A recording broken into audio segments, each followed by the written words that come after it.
Hey, what's up all you Topaholics? This is Paul here, aka Paulapusa, back with another video.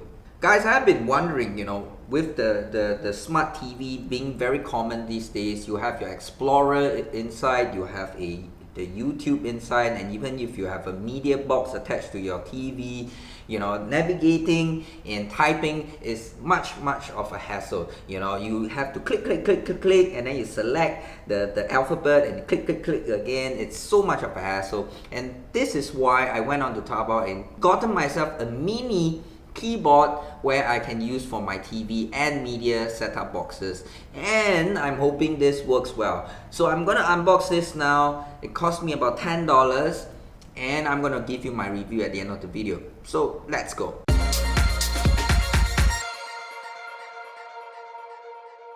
Here it is, guys. Opening this, you'll be greeted with the instruction menu. This is roughly how it looks like. It's all in Mandarin. And then we've got the dongle. If you're not using Bluetooth, you can set it up via the dongle. Wow, it's really small, almost the size of your phone. In fact, slightly smaller. This is my Redmi Note 3 and this is the size of the remote. This ball that you see here, it actually scrolls. It's like your ball mouse that you used to have. At the top here, media playback buttons and the keyboard and the numbers and the spacing. So the infrared sensor is here.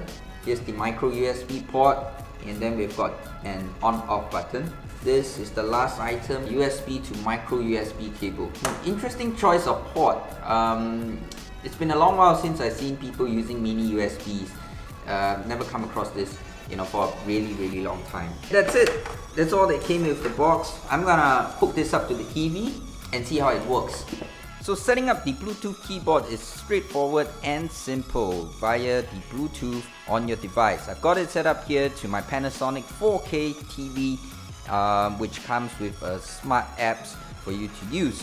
So playing around with the keyboard connected to my TV, immediately what I realized is that these function keys on top are all jumbled up depending on the brand of TV that you use. So if I press function F2, it brings up my apps menu. Function F3, it brings up my menu from the TV. Function F4, it brings up the source input. And function F5 is channel down. Function F6 is channel up. And function F7 is volume down. Function F8 is volume up. So you really got to play around with the keyboard to find out which function is what. So that's the downside. What I like about the keyboard is it is backlighted, so if you're in the dark room using the keyboard, you can lit up the keyboard and it's easy to use while watching TV. The other thing I like about this is it's got a sleep feature, and it wakes up on whichever button that you press, it will come back alive. Of course, there will be a slight delay on the delivery to the TV, but it's only a slight delay, and this gives you extra battery life. Typically on a full charge, it will last you about a week to 2 weeks before you need to charge it again. The other feature I like is you are able to use it horizontally and vertically. So now we are at the horizontal mode. You can use the vertical mode by just function and alternate. The up, down and left, right is switched. So once you're in the app, again, you can use the directional button to navigate around the app easily. And if you do a lot of search, you should definitely get this product because you'll now be able to key in the search bar whatever you want. There is no more entering alphabets by using your directional buttons. It just takes a long time. Again, if I want to use it vertically, I can just use the function alternate, and now I'm using it vertically like this, and I can navigate around the screen in a vertical manner. So I don't know, maybe you're one of those guys that likes to use your browser or YouTube on your television, and this is a great companion to have, honestly. However, one major downside I felt about the keyboard is that it did not have a power on off button. So I cannot power on my TV or power off my TV using the mini keyboard. Again, I have to go back to my TV remote to switch off the TV. So let's say if I want to turn on the TV, I have to rely on my remote, turn it back on, and then grab my mini keyboard to use it. So it's been a couple of months since I've had this CVA mini keyboard. I'm quite happy with a few of the surprises that this device packs. Horizontal, vertical users, media buttons, they're all very good.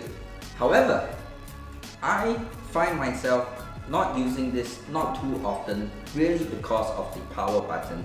I have to use the main remote of my device to power the device on, be it an Android box or a TV, and then I can use the remote. Sad to say, I do not type a lot on my devices like my TV or my media box. So as a result, it doesn't require me to transition from the main remote to this sub-remote keyboard.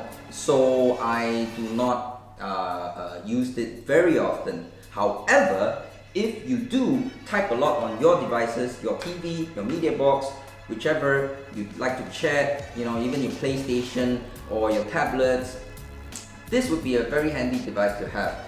This is for people who do a lot of typing, a lot of chatting, a lot of searches on their devices. This would be a very good companion device to have. So I do recommend this if you use those features a lot, but if you're like me and you do not use the search a lot or type a lot, don't get this. Simply because it cannot function on its own, being able to power on and off the device you're connected to. That really is the killer for me. Don't get me wrong, if I can use this thing alone, then this would be a very good device to have. I would highly recommend this. But the power on-off function really kills it for me. And with that, we've come to the end of the video. Again, if you like this content, do subscribe to the channel. I will see you in the next video. This is Paul here. Good night.